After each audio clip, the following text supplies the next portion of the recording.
Alam niyo ba mga katurmo, abay may tuturo na naman ako shortcut sa inyo. Oops, mali, hindi pala shortcut to. Alternate route lang. Nasanay na kasi ako sa shortcut. Mababash na naman tayo nito.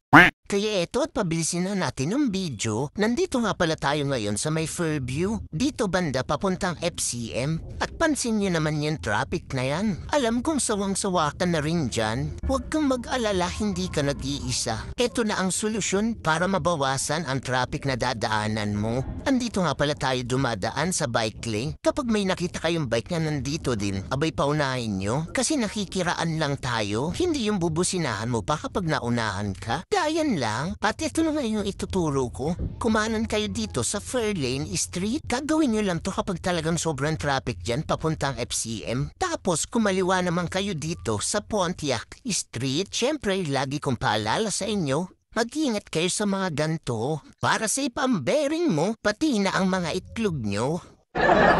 Diretsin nyo alam pala tong Pontiac Street hanggang sa makarating kayo dito sa crossing ng Regalado Avenue. At pag nga pala kayo ay kumaliwa dito ay papunta na yung FCM. At pag kumanan ka naman papuntang Dahlia, pero ang gawin nyo ay dumiretso pa kayo. At pansin nyo naman yan, kaunti lang ang dumadaan dito at syempre hindi traffic. At eto na nga at makakarating na kayo ng Camaro Street nyo ay kumaliwa lang kayo dito. Ginawa ko nga lang pala itong shortcut.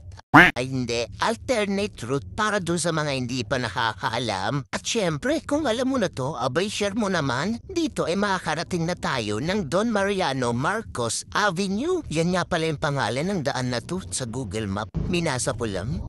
Dito kayo makakalabas banda sa may Pearl Drive. Ano sa tingin niyo itong ginawa kong alternate route? Alternate route ba talaga o shortcut? Comment mo naman. Let's go!